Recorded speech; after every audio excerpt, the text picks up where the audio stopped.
I don't know if anyone's on the same page as me when I say that this is Steve Harrington's best look in the entire series. I don't know why, but this is my favorite outfit that Steve Harrington has worn in Stranger Things. Okay, now having to look at this, I'm kind of hungry for some ice cream. Okay, but with that out of the way, hello everyone, welcome back to another review to Stranger Things. No time to waste because we're about 24 hours away from Volume 1 of Stranger Things 5 dropping on Netflix. And I'm calling it right now. I'm pretty sure that the servers are going to crash because it happened last time when Stranger Things 4 dropped. But no, seriously though, I really need to get this video out along with my review on Stranger Things 4. And I have taken notes a little bit on that, but I'm like halfway through the season because I'm 4 episodes down. I got 5 more to go. And I'm right now real stressed about it. So I'm hoping to film this tonight, then edit after I finish watching Season 4, then write some notes for my Season 4 review, and then edit my video for Season 3, then film my review for Season 4, quickly edit that, then have that uploaded, and then I'm free for the rest of the day to hang out with my family, as we're going to be going bowling tomorrow. But this is honestly on me. I did this to myself, and now I'm rushing to have this and my Season 4 review out before I try to film my reactions for Season 5. So with that out of the way, let's just cut the chit-chat and discuss my thoughts on Stranger Things 3. So since I was caught up with the first 2 seasons of Stranger Things,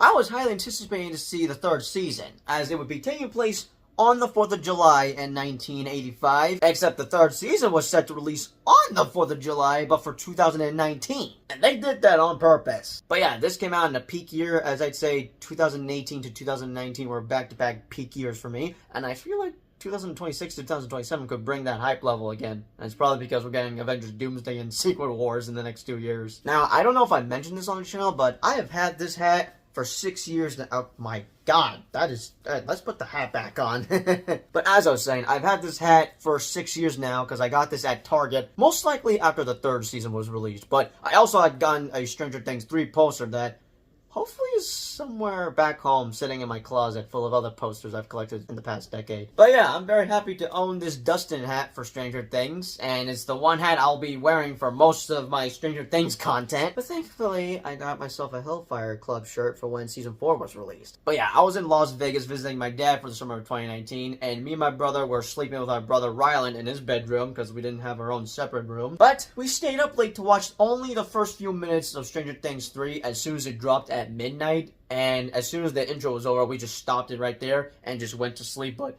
oh man, I badly wanted to watch the rest of it. But come by next morning, I had binge watched the entire 3rd season for the entire 4th of July. And in fact, I actually tried recording my reaction for the first episode on my dad's phone, and that was a very poor attempt of me to do because there was no way in chance I was going to be able to get my reaction on all 8 episodes, considering how long they are. But that's nothing compared to how long all 9 episodes are in Stranger Things 4. But yeah, I may be a fan of fireworks and 4th of July, but all I cared about was Stranger Things 3. Because after I had watched the first 2 seasons, I had become obsessed with this show, as it is my favorite show on Netflix. Now, I had mentioned that watching Season 1 was memorable for me, while Season 2 was torture for me, because it took me a while to finish Season 2. But for Season 3... oh boy, this was, I can't say a long time coming. I can't exactly go into detail on what happened with me watching Season 3, because it's rather too personal, but I'll just say this. I don't have a great memory watching Season 3 because of something that happened to me, but I'm not gonna go into detail because, first off, it's none of y'all's business, but second off, it's rather too personal for me to discuss. But let's just say it's something I'm never gonna forget, unfortunately. And that's something that kinda ruined my experience watching Season 3, but again, I'm not discussing it in a video because it's too personal to discuss. But anyways, let's now move on to the next topic. What did I thought about Season 3? Oh, I thought it was great! Just wish that every time I rewatch Season 3, I don't have to think about that one moment that happened to me while watching it. But again, I'm not discussing what happened exactly. But if we were in 2019 right now, I'd say that this would be my favorite season out of all 3 seasons of Stranger Things. Even though I found this to be very depressing. Mostly at the very end. And the reason I say that is because this is the season where the group kinda split up. Not break up entirely, but just go their separate ways. And this season's tagline, "One summer can change everything," hits hard after you finish Season 3. Plus, Mike tells Will that they're not kids anymore, which is sadly true. They're no longer kids by the time we're 3 seasons in, because we started this show where they were kids, around like ages 11. But when we get to season 4, they're all grown up and are in high school.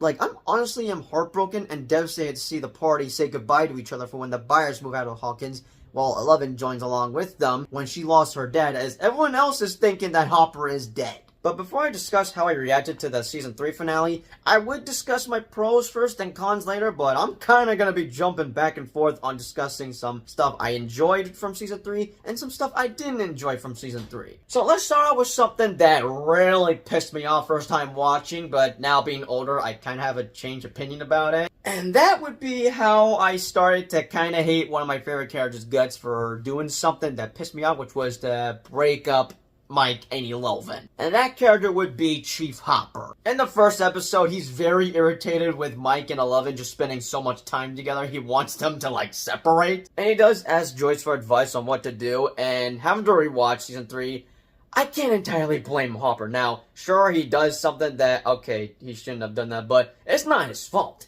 You wanna know whose fault it really is? For him just to have them separate? Mike! If Mike hadn't opened his dumb mouth, everyone would have had an understanding with each other about setting up boundaries. Or another option, Mike should have just told Eleven the truth about why he wasn't able to see her in the second episode. But when you think about it, that would have never happened where he would have had to lie to Elle about where he was at or why he couldn't see her if he had just kept his damn mouth shut. That way, that would have not had ticked off Hop. To the point where it's just like, okay, I'm trying to, like, have an actual conversation with y'all, but Mike, you're really irritating me, so now I'm gonna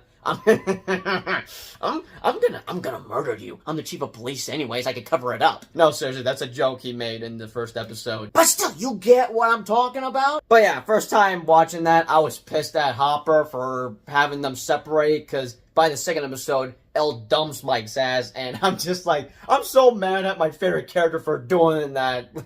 But now being older, I can understand his point of view, and see that it wasn't entirely his fault. It was Mike's fault. And now I could see where the hate began for Mike Wheeler. So Jim Hopper, I forgive you for being kind of pissed at you for the last 6 years. Then again, I was no longer pissed at him for what he did in the first 2 episodes, because by the time I had finished all 8 episodes of Season 3, I was just like, he's dead? But also, here's another reason for why Mike should have told Eleven the truth about why he couldn't see her. Communication is key. Most importantly, friends don't lie. Even though Mike and Elle are not friends and are an actual couple. For at least 2 episodes, because then by the rest of the show, they're not together because, again, Elle dumped Mike and just... It's all your fault, Mike! But speaking about boyfriend and girlfriend, let's discuss all the couples we have for Season 3. And there's a lot. So while we do get little bits of cute moments between Mike and Elle, and honestly, I'm just glad to see them together for the entire season, because Season 2 was torture for me, because Eleven and Mike were, like, separated because Eleven was hidden for good reasons, of course. We don't get much romance moments between Lucas and Max, sadly, but happy to see the 2 of them together at least. But I'm really happy for Dustin, because bro got a girlfriend while he went to camp. And deadass, I am dying to see an origin story of how Dustin and Susie met each other at camp. And I believe there's a graphic novel of how that went down. And I have not got my hands on that because I would like to know how it happened. Specifically how they became boyfriend and girlfriend. But yeah, I honestly love them so much, especially for when they get to sing Never Ending Story together. As for Jonathan and Nancy, they both work at the same newspaper place in Hawkins together, where Nancy is sadly treated like shit by all the guys there, which really irritated the hell out of me. But there are times where we do get some cute moments with them, and there are times where we don't. Especially for when they're about to die from both their co-workers that end up turning into gory monsters at the hospital. But I think the only couple I cared the most about in Season 3 was Joyce and Hopper. Now, I was happy to see Joyce date someone that was a better person than her husband. Ex-husband. But she's still mourning the loss of Bob in this 3rd season since he died in the last season. But seeing how Joyce and Hopper get together as a couple was something I wasn't expecting, but it was something I wasn't against because I was actually into it. They were the only couple I cared the most about out of all the couples throughout Season 3. Also, one more thing before I get to the villains for Season 3. I did like how we got to see Eleven and Max become friends this time around, since they kind of got off on the wrong foot in Season 2. But with that out of the way, let's discuss the main villains we have for Season 3, because we got 2 different ones. But before I discuss the main villains, I want to discuss about the Russian subplot, because first off, how and where the hell did the Russians heard about the Upside Down, and why were they trying to open it? Because I'm not so sure we ever got an answer to that, but that's what Dustin, Steve, Robin, and Erica, or should I say the Scoops Ahoy crew, are investigating when they find out that the Russians are trying to open the gate below Starcourt Mall. And thanks to that, it reawakens the Mind Flayer that takes control of Billy, and since 11 shut the gate on him last season, bro is pissed and out for revenge. As he flays a couple of innocent people in Hawkins so he can become a full-size monster to kill 11 so that he has nothing standing in his way. And man is the Mind Flayer one scary-looking mofo. But I dig it. Now let's discuss the group dynamics we have, because sadly everyone is split up on their own little quests where we have Joyce and Hopper investigating why her magnets keep falling off of her fridge, leading her to meet Alexei, who's a Russian scientist that has worked on the machine that the Russians have built to open the gate, which has them teaming up with Murray, who we were introduced last season, but has a role this time around. Dustin and Steve team up with Robin and Erica as they try to decode a message by the Russians and find that there's a Russian base below the mall. The rest of the party would team up with Nancy and Jonathan as they would find out that the Mind Flayer has taken control of Billy and the people that got flayed that would be turning into monster goo that would help power the Mind Flayer to go hunt down 11. Out of all the group dynamics we had for Season 3, there's two that come to mind that I enjoyed the most. The Scoops Ahoy crew and Joyce and Hopper's little adventure. But here's something I want to say right off the bat, and it's something I did mention earlier. I am glad that we're not focused on Will this time around, since the first two seasons were mainly focused on him. Now, he may not be going through hell again, like being trapped in the Upside Down for a week, or being possessed by the Mind Flayer. He is able to sense the Upside Down's presence. But for his first 3 episodes, I am feeling so bad for Will, because most of his friends, specifically Lucas and Mike, because Dustin is off on his side quest with the Scoops Ahoy crew, they all are focused on their girlfriends and instead of hanging out with their friend Will. And he's the only one in the party that doesn't have a girlfriend, or even a love interest, actually. Now, I'll discuss about his sexuality in the 4th season, because there have been hints about who he's really into. But since everyone has girlfriends, he's feeling left out when he tries to play Dungeons and Dragons with Mike and Lucas, but they're so focused with their girlfriends dumping them, he gets so upset about it. And that's also Mike's fault. Lucas, you get a pass. Now, that was something that made me feel so sad watching Season 3. Watching Will destroy his buyer's castle not only was heartbreaking to watch, but that was the hint that the group would eventually kind of split up. Especially when Joyce is thinking about selling her house, and Hopper tries to prevent that because he doesn't want to lose her, which is another reason why I didn't mind the two of them getting together next season. Because not only were they both close friends in high school, but you want to know what they both have in common? And this is something Murray called out to both Jonathan and Nancy. Shared trauma. Now, even though Season 3 felt depressing to me at times, there's a lot of great moments in Stranger Things 3. For example, the bathroom scene between Steve and Robin, as Steve was showing interest in Robin, only to have Robin reveal to Steve that she likes girls, but he doesn't react in a negative way. Sure, he was shocked at first, but he took it well when he joked casually with her and made her feel secure. But wait a minute, I haven't even discussed my thoughts on the new characters in Stranger Things 3. I think out of all the new characters we got, Robin was my favorite, and sure, I was shipping her with Steve way before she revealed that she's a lesbian, but I like how their relationship turns out in the end. Especially when we have that bathroom scene, as that's easily one of the best scenes from the series. Now, we were already introduced to Murray and Erica in Season 2, but they have bigger roles this time around, and I was happy with what they got, because they were huge standouts for me. As for the mayor, yeah, he's a douchebag who doesn't care about his townspeople, especially when he puts them out of business when building the mall, but that Russian Terminator was a perfect match to go up against Hopper. As for Alexei,